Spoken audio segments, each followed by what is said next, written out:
Living in the wilderness, you need to know a lot of skills. Because in places like this, you have to rely on yourself. Their time is very tight. If a heavy snowfall comes, their plans to repair the cabin will be completely ruined. After swapping in bigger tires to avoid bottoming out, Stan sawed off part of the mudguard on the vehicle. The modified truck has significantly improved in off-road performance. Joey is totally fascinated by his father's skills. He silently made up his mind to strive to be as excellent as his father. To minimize outdoor work, Stan made the hunting cabins out of prefabricated panels. Just transport these panels to the destination, and they can quickly assemble them into a cabin. Loading up the truck, the father and son officially set out on their journey. At the end of this road, the real test begins. Nearly 20 kilometers of rugged mountain road, now covered with a layer of snow. To prevent the tires from slipping, they fitted them with anti-skid chains. This trip is very difficult. Before Stan and his son drove there, no one had ever done this. Fortunately, the truck is very powerful and didn't show any signs of insufficient power. But halfway there, they accidentally hit a stump on the ground. Although the vehicle didn't break down immediately, Stan felt something was off. He asked Joey to go ahead and clear any suspicious stumps, while he stayed back to check the vehicle. That bump had indeed damaged something. The cooling transmission oil pipe had started leaking. If ignored, and the oil ran out, the transmission could seize up. Now, they were in a tricky situation. Neither moving forward nor retreating was ideal. With the new trapping season approaching, he couldn't just give up. In such situations, you have to be clever. Use limited resources to solve the current problem. The truck had duct tape and rope. He first wrapped the oil pipe with duct tape, then wrapped a rope over the tape to add pressure, and finally, wrapped another layer of duct tape. Starting the vehicle, the oil pipe no longer leaked. Problem perfectly solved. The father and son set off again. Old hunter Stan and his son Joey are transporting materials in a remote mountain area. They need to rebuild the cabin destroyed by a big fire. The nearly 20-kilometer rugged wilderness now only has the last stretch left, but it's also the most difficult. A 30% gradient plus wet, slippery snow is a real test for this old car pulling heavy loads, especially since the recently damaged oil pipe might not hold. Success or failure hinges on this. No matter how difficult, they must take the risk. Heaven always looks after those who strive. With Stan's foot on the gas, the truck steadily climbed to the top of the mountain. The prefabricated panels were successfully delivered to the destination. The exhausting work was about to begin. They had to make every second count and finish building the cabin before the bad weather set in. Thanks to these prefabricated panels, they saved a lot of time. As Joey grew up, the relationship between father and son got better and better. Even though the work was exhausting, they were still very happy. As night fell, it was time to end the day's work. Joey started a bonfire in front of the cabin. They rested and talked about this year's trapping season. The previous fire had cleared the forest, and they knew this year would be tough. Because of this, Stan would focus more on the Tochi River trails. After all, the forest there had survived. This meant Stan might have to stay there more often, which Joey was somewhat uncomfortable with. Ever since he was young, he'd miss his dad whenever they were apart. Still, that's how it was. After eating and drinking their fill, father and son each crawled into a sleeping bag. They slept in the unfinished cabin, quiet through the night. As the sun rose, Stan and Joey got up early to finish the last bits of work. They installed the last wall and the roof. The frame was done. Joey cut a square hole in the roof to fit the house's chimney. Helping his dad was his proudest moment. With the stove lit, the cabin was finally complete. Now, this public shelter would offer great convenience to hunters. Anyone nearby in trouble could stay here temporarily, enjoying the warmth brought by Stan and his son. Meanwhile, Hunter Charlie was working on a super spicy lure for fur trapping. Charlie's homemade trapping lure was seriously strong. One sniff could make you sick for days. But the stronger the smell, the farther it spread, attracting animals from a wider area. This trapping season was bound to be incredibly tough. A forest fire had destroyed the woods, delaying the fishing season. Plus, Charlie had to take care of his elderly mother and the townsfolk, keeping him on his feet all day. The trapping season had started a while ago, and only now could he set traps. In this wilderness town, only by capturing enough fur could he support his family. Since he had no time to fish this season, he didn't even have bait for his traps. So, he had to use the wisdom of the older generations and improvise a new kind of bait. Now, it was grouse season.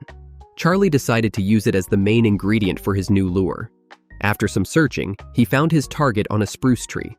A gunshot later, the prey fell to the ground. This grouse could let Charlie set up 8 traps, but he had to be clever and turn this ordinary game into top-notch bait. Every part of its body can be turned into excellent bait, especially the guts, which scavengers love. To keep the grouse meat from freezing, you add a bit of seal oil. Seasoned hunters know that the stinkier the bait, the better. It's ideal if it can rot and spoil, but right now Charlie doesn't have the time. He's trying out a new method on his own. It's beaver musk, and before it's processed, it's pretty rank. Even Charlie can't help but retch when he smells it. But that's not the end of it. He needs to heat up this bottle of guts to make the stench reach new heights. He's never done this before, so what the bait turns into is anybody's guess. Once the bait is ready, Charlie, equipped, heads to the nearby forest to test it out. Like most trappers, his main target is the marten. Charlie doesn't use leg traps. He opts for snare traps instead, blocking the surrounding area with small branches to prevent game from bypassing the noose. Finally, he dips a grouse wing into this intoxicating paste and places it in the small trap circle. The effectiveness of this new bait is critical to Charlie's livelihood. If it fails, the entire trapping season could be ruined. This also means Charlie could lose his ability to provide for his family. But the actual outcome, he'll only know tomorrow. After the night passes, Charlie returns to the trap site he set up yesterday. Whether he can make money this year all depends on how well his new bait works. He nervously arrives at the site and is thrilled to find that he has successfully caught a live marten in the trap. Charlie's new bait has passed the test, bringing new hope to this delayed trapping season. The initial success makes him ecstatic. Now, he plans to hunt more grouse to mass-produce his new bait. Charlie finally feels a bit relieved because he has found a new way to make a living. Besides setting traps to make money, he also needs to hunt a North American reindeer to provide food for his family for the winter. Trapper Charlie, using his new bait, successfully captures a marten. But before he can make big money, he receives a new task. His mother-in-law recently came to him, saying the household is running out of food. The autumn fire has severely impacted everyone in Tanana, especially the elderly. When elders come asking for help, Charlie is always ready to respond. Groups of North American reindeer have now been driven by the fire to the steep White Mountains 160 kilometers away. So, this hunt is bound to be incredibly tough.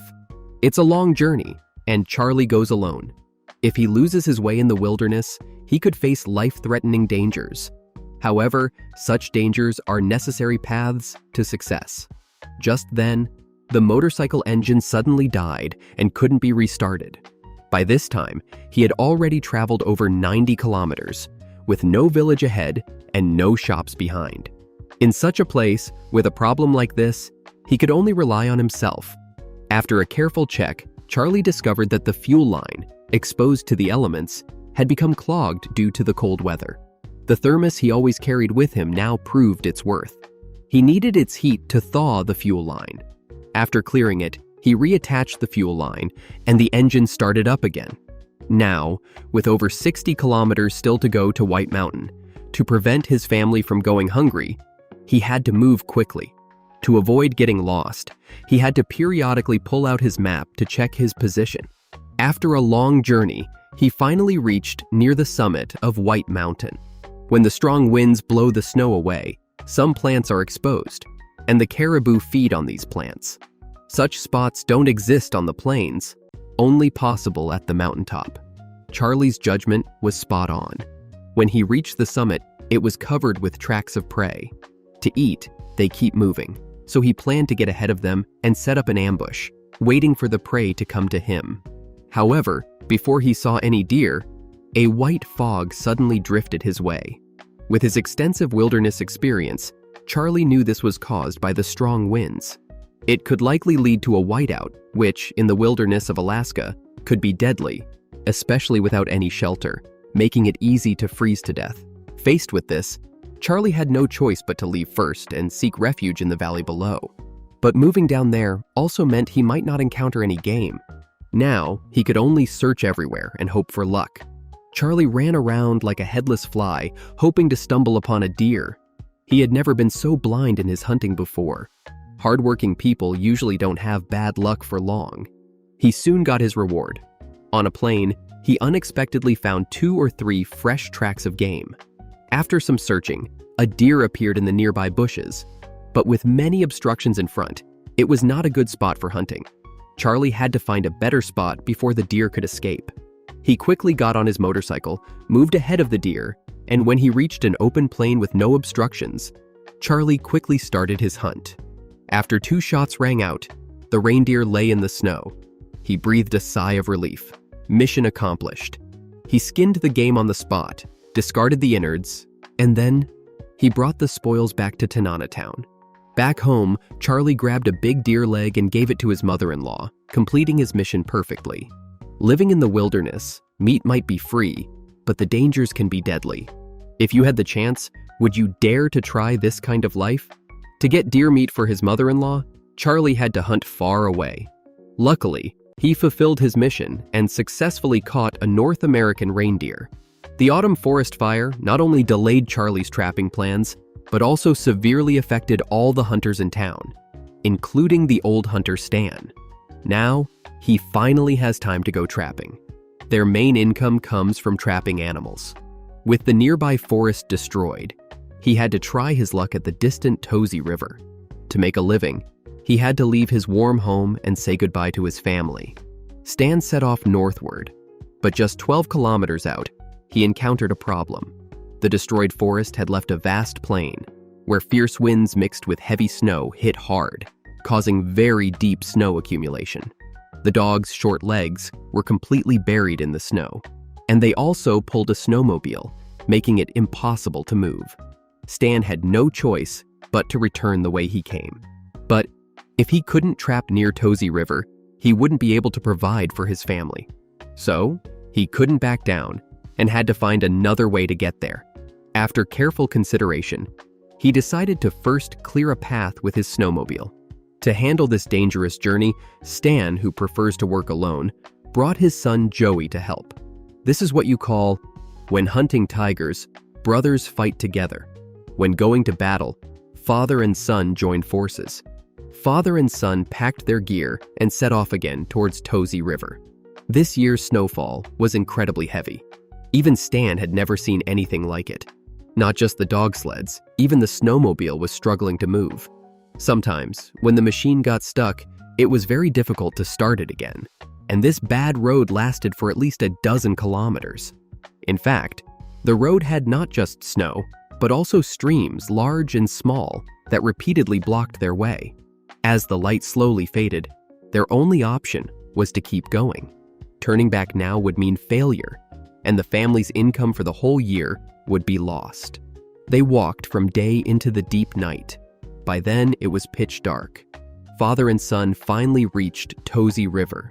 Crossing the river was the most dangerous part of the journey, especially at night, making it extremely perilous.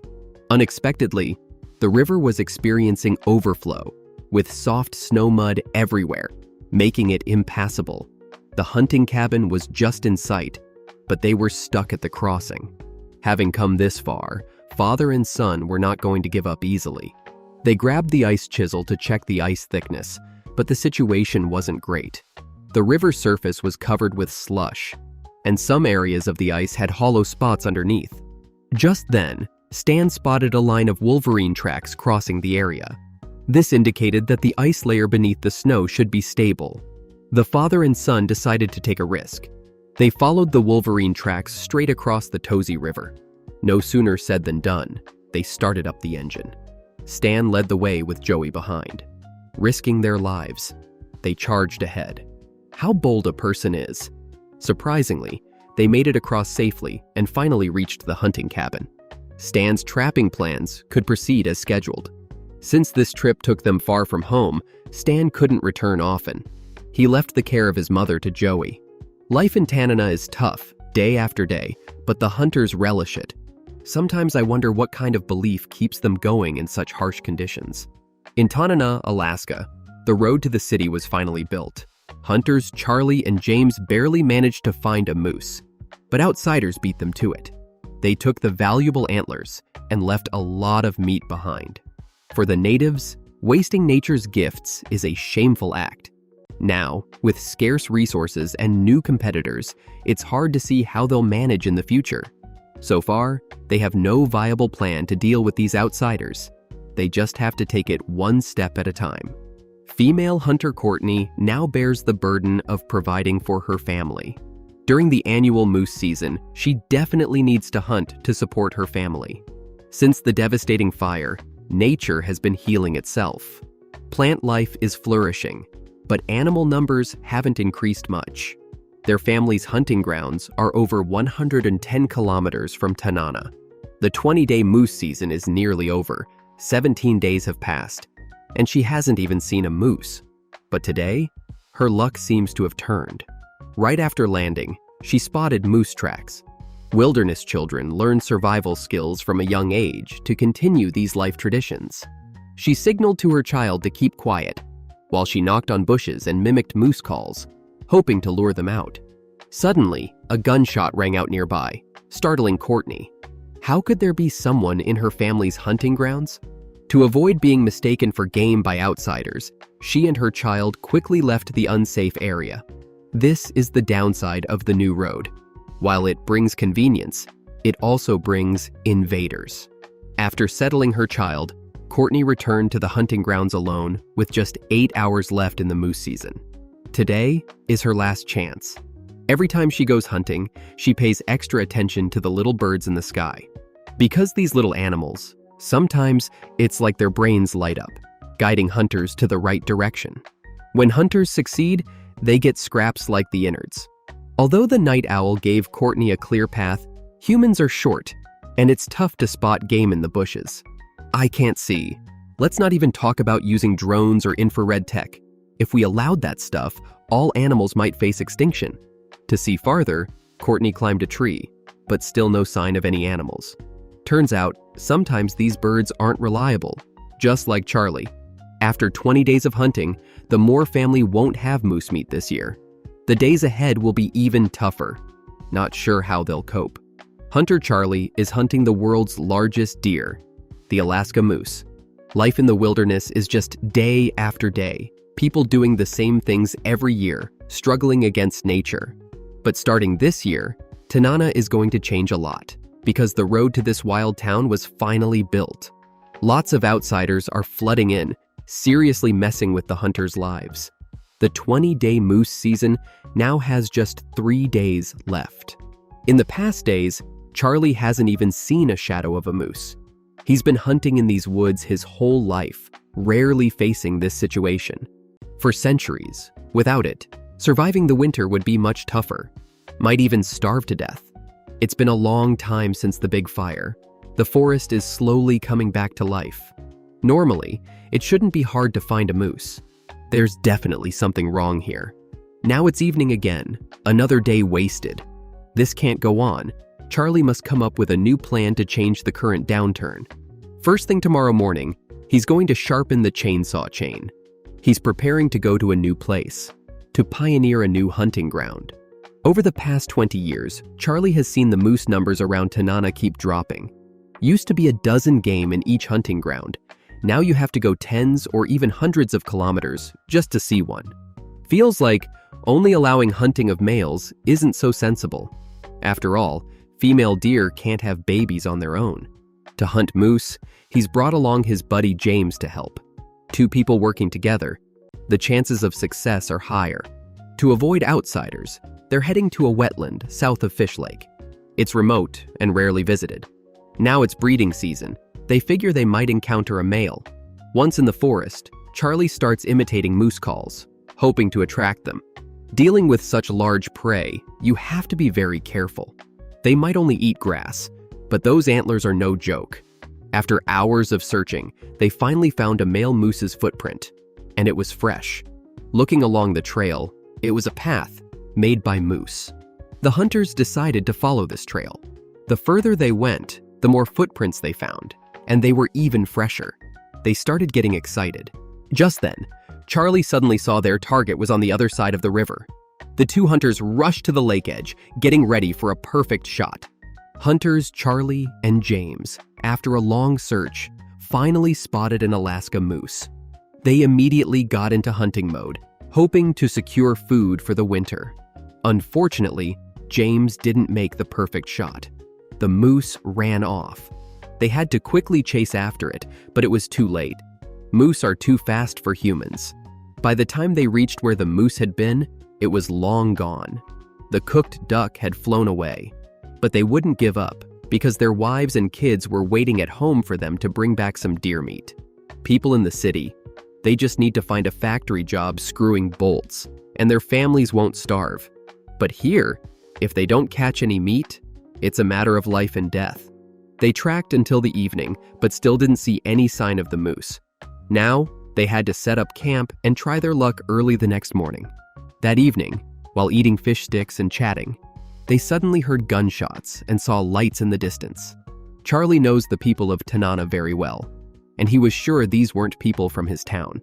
Having two groups hunting in the same area is very dangerous. Approaching one group could lead to being mistaken for game and getting shot. Even if you stay put, the campfire can still pose a danger. Following the safety-first principle, they put out their fire and went into their tent to rest. When dawn broke, the two seasoned hunters started their last day of hunting. It was also their last chance. In such a remote place, they found tracks of an off-road vehicle in the forest. To think, in this secluded area, Charlie and his crew had to travel nearly 50 kilometers by boat to get there. But after the road was built, some people could just drive right up. Moreover, these outsiders had made a fire and left trash everywhere. Most horrifying, they had hunted a moose, likely the one Charlie and his crew had chased the afternoon before. They only took the valuable antlers, leaving the moose head behind. The two hunters were stunned. The delicacies they couldn't bear to eat themselves were just thrown away. And the neck? Enough for one person to eat for 2 weeks. Wasting food is a shameful act. These outsiders probably don't understand that the hunters of Tanana rely on these things to survive. The new road leading to the city. People call it progress. But for the local hunters, it's just the beginning of a nightmare. Charlie swore to protect this land at all costs. The 20-day moose season just ended like that. Facing the upcoming winter, these seasoned hunters were actually a bit lost. It's not just Charlie who's affected by outsiders. Female hunter Courtney also felt an unprecedented malice. Hunter Charlie, who lives off this, had to do something even more important. His daughter Tanisha went to college in the city and naturally got a boyfriend. Her little boyfriend Curtis was coming to meet his future father-in-law. Charlie also took this chance to check him out. It's the same for all fathers. They worry about their daughters and won't allow them to be hurt. He had met the boy a few times before but didn't really know him. However, Charlie is good at judging people. He believes it won't take long to see through Curtis. He needed a reason to spend time alone with his daughter's boyfriend. The upcoming trapping season was just the right opportunity. He went to the airport and picked up the kids.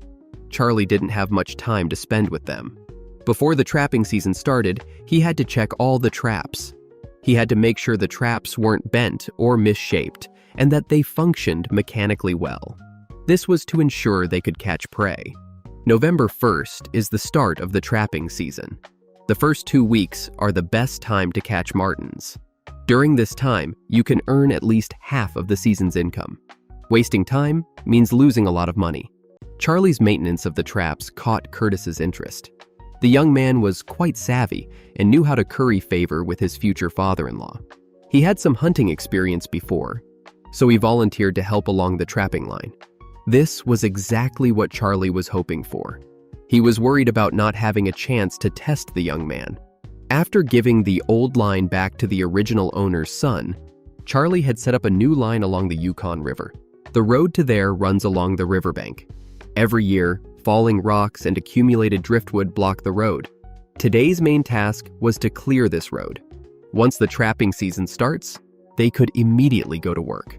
While passing a section of road covered with ice, Charlie told his son-in-law to turn on the all-terrain vehicle's four-wheel drive. Unfamiliar with the vehicle, Curtis failed to engage the differential lock. Because of this, he almost fell into the Yukon River. This gave Charlie a real scare.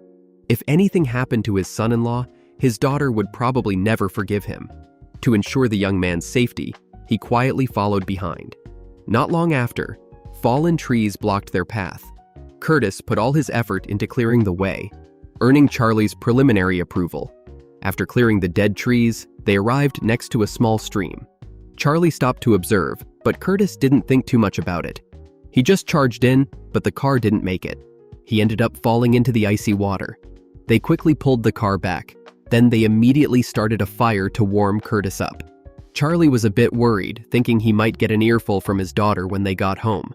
After drying off, they finally reached their destination. This is where the entire line starts.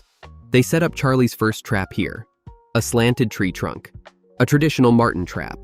When they're caught by the trap, they hang in midair. This prevents small animals like mice from eating them when the hunter isn't around. The hunter's job now is to check if the trees and traps are all in good condition, or if they need any repairs. While they were checking the second set of traps, Charlie spotted a big hole. Any observant person could tell that outsiders were secretly prospecting for gold, because all the locals know very well there's no gold in the nearby streams. After the road was fixed, outsiders brought various negative impacts to Tanana. They broke the centuries-old local rules, invaded the hunting grounds passed down by the indigenous people, stole game, and mined secretly. It just feels wrong. Tanana is crowded with people now, but it does fit the typical American spirit. Now, this place isn't a wilderness town anymore. It's basically a public base for outdoor activities. These actions, though they enrage the local natives, leave them without much recourse, because there's no proper law to regulate the behavior of these outsiders. The trapping season is about to start, and who knows if Charlie will run into more frustrating issues.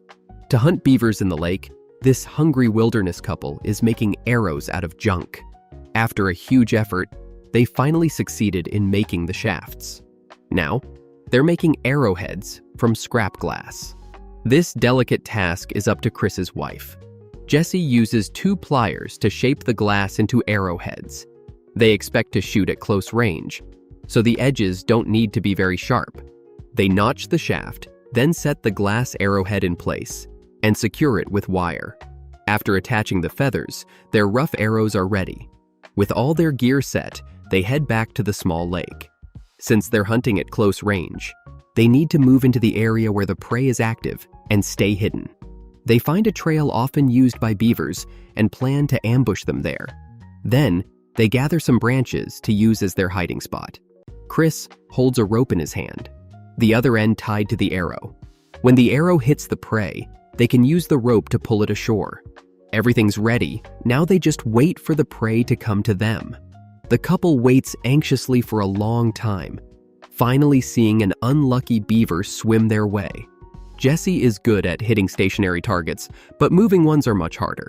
The first arrow misses completely.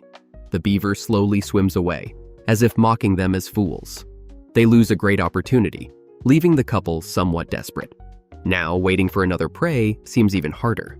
However, they might have overestimated the beaver's intelligence. After a while, the cute little thing swims their way again. Jessie doesn't rush this time, waiting patiently for it to come closer. As it climbs onto the shore, Jessie suddenly stands up and shoots. Because of the close range, the shot is very accurate and powerful. The beaver is taken out on the spot. After relentless efforts, this wilderness couple finally gets a very large catch, enough to last them over half a month. To prevent the precious meat from spoiling, Chris guts it on the spot and discards the innards. Having a good wife makes all the difference. Not only can she dig out bear dens, but she can also be a sharpshooter. The couple is both excited and happy now. They've finally found a sustainable food source, and the beaver pelt might even earn them some extra money. In the future, as long as they can store enough food for the winter. No more risking their lives bear hunting then. The brutal winter is about to hit. Do you think this wilderness couple will keep starving? This wilderness couple often can't find enough food. Today, they finally found a tasty beaver, but they didn't catch it. Chris and Jesse escaped to Alaska's uninhabited wilderness last fall. Because they didn't catch a moose during moose season, the couple almost starved. In a life-or-death moment, Chris had his wife risk her life by entering a bear den. They managed to take down a big black bear, barely surviving their first winter in the wilderness. This year, they're facing a similar situation. Still no luck in moose season. Before winter hits, they must prepare enough food. Otherwise, it's going to be tough to survive. If Chris has to send his wife into a bear den again this year, he might really need a new wife. They went into the forest, found a few grouses. These small creatures taste great, but there's so little meat, just enough for one meal for two. But, given their current situation, they can't be choosy. They have to eat whatever they find. Chris managed to shoot one. The rest all escaped. Right after hunting the grouse, they noticed something in a nearby lake. On closer inspection, it was a very large beaver. You know, the meat of a dozen grouses wouldn't match up to one small beaver. For a large one like this, the Chris couple could eat for at least 2 weeks. And it had lots of fat. A real treasure. Chris was about to take down this rare prey, but Jesse stopped him. A small caliber gun might not kill it in one shot. Startled or wounded, a beaver would instinctively dive, and then, if it escapes injured, they'd lose this precious food. They need to think of a new hunting method to prevent this from happening. When they first came here, they brought a bow in their luggage. Shooting the beaver with an arrow tied to a rope might solve the escape problem. But only Jessie could do this job, because she's trained in archery. Apparently, she's very accurate. Looks like Chris has to rely on his wife in critical times. Chris searched high and low, finally found the bow. But putting it together, the couple realized they had a bow, but no arrows. There are no shops in the wilderness. Whatever they lack, they have to make. They could use branches for the arrow shafts, grouse feathers for the fletching. The hardest part was the arrowhead. The only suitable materials they had were razor blades and glass. Before making the arrowheads, they had to finish the shafts. They needed to be perfectly straight, otherwise, they wouldn't fly accurately. Inspired by the ancient Egyptians, he planned to use a bicycle frame found in a junk pile to make a makeshift lathe. As the stick spun rapidly on the lathe, he would reshape it with a file to get a perfect arrow shaft. But the ideal is plump, reality is quite stark. Although the lathe was ready, it wasn't as convenient to use as expected. Even, it was a bit tough on the wife. So here's the question. Do you think arrows made of waste glass can catch prey in the wilderness? Using a lit candle near a pure wooden wall isn't about arson, but finding small air leaks. When the flame flickers, it shows there's a draft. Alaskan winters are extremely cold. Even a slight draft can drop the temperature inside a lot. To make it a bit more comfortable, they need to seal the walls well. Chris and Jesse are reinforcing their primitive cabin to cope with the most extreme weather of the year. When the polar night comes, temperatures can drop to -50 or 60. During this period, you hardly see the sun. Being well prepared is the only way to survive. First, they fill small gaps with cotton, then seal them thoroughly with rope. Eventually, the draft issue was resolved. It seems not too complicated, but it's actually time-consuming and effort-intensive. And the cabin's lighting is poor, and their only light source is a kerosene lamp. During the polar night, staying all day with such a dim light can really drive you crazy. Jessie really complained about this, even thought about leaving. Her husband Chris understood, since not many can endure days without light. He had to come up with a new plan, find a better light source. He remembered, as a child, his father wanted to assemble a generator. If he could find those parts, maybe he could resolve the lighting issue. Although he wasn't sure he could do it, as long as there was a slight chance of success, he was determined to try. They found a container that could hold steam and a scrapped chainsaw motor in the yard. The couple planned to use these scraps to build a steam generator, one of the oldest methods of generating power. When water is heated to boiling, it creates steam. As the pressure builds, it moves through pipes into the engine to generate power, thus driving the generator. It needs very few parts, no carburetor, no spark plugs, just a steam source and a valve to make it work. When steam enters the engine through the spark plug hole, it drives the piston, which turns the flywheel. The protrusions on the flywheel then hit a switch, controlling the steam in and out, thus enabling the flywheel to keep spinning. Theoretically, the higher the steam pressure, the faster the engine runs. Once everything was ready, they heated the steam container over a fire while connecting the outlet and the newly made engine with pipes.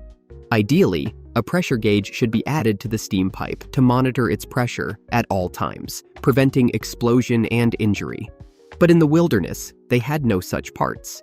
They had to rely on their instincts. When the steam pressure successfully drove the engine, Chris would hook up an electric drill in reverse, using it to generate electricity to charge the battery. The first round of testing began. This thing actually started spinning, but soon the switch broke. The pipe was leaking air because the pressure had nowhere to go.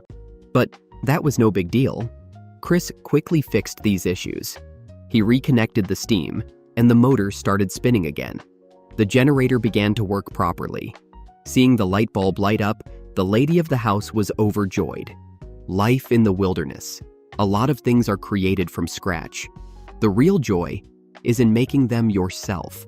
Father-in-law just showed up, and right away, he started causing trouble. He seriously asked his son and daughter-in-law, "Aren't you afraid of attracting bears by leaving all these fish at the door?" Obviously, he was right about this. Chris's father-in-law was their first visitor after moving to the wilderness. He immediately warned them about the deadly mistake of leaving food out. If it really attracted a brown bear, the couple would be in big trouble. To avoid this, Chris decided to build a storage platform between two nearby trees. He would use a pulley system to move the items that needed to be stored. When cutting the trees, the father and son had a disagreement. Father-in-law wanted his son to use the sturdy spruce, but Chris, avoiding hassle, chose the birch. This tree was easier to handle, but not very sturdy. Father couldn't convince his son, so they just went ahead with his plan and built the storage platform. Chris then installed the pulley system, which avoided the need to climb ladders with heavy loads, helping the young couple tackle the immediate crisis. Father-in-law left after his job was done, but he could never have imagined that this platform would nearly kill his son and daughter-in-law.